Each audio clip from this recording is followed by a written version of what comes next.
271 students. I just want to show you what your homework will be before the next class. It's due Monday night at midnight. You'll need to go in to Connect Assignments. It'll say down here, but go into Connect Assignments. There's two things you need to do. The first one, Chapter 1 Problem Solving, is actually reading, and it kind of is cool. It goes through the stuff. It's the book, but as you look at it, you read it, and several students said they really liked this, that it tells you the text is dimmed now because it's not that relevant to study. And you go through and you're like, okay, I still think I should read this and maybe I'll read it.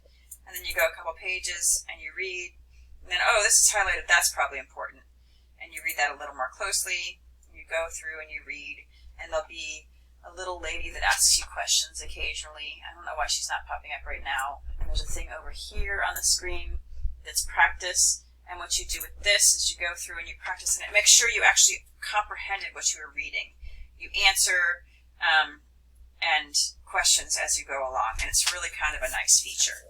And then the other one, after you read, it'll read two sections from the book. One of them will be familiar, one of them won't. And then you'll go into the patterns and sequences homework, which for you it won't look like this because this is the teacher side, but the preview, it'll show me. So there's problems, and you answer them after you do the reading.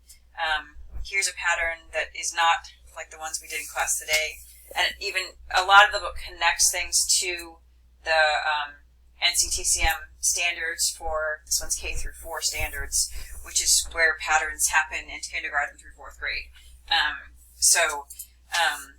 It has a bunch of stuff, and you have 3 attempts, it looks like, on most problems. So try that out before next class. It'll feel a little bit more like your standard math class, and then we will try to refine the issues that we were having with Connect today that I don't think we can recreate unless we have a large group in there. So hopefully that'll work.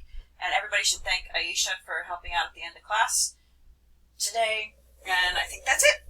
Thanks. I look forward to seeing you all next Tuesday. Bye.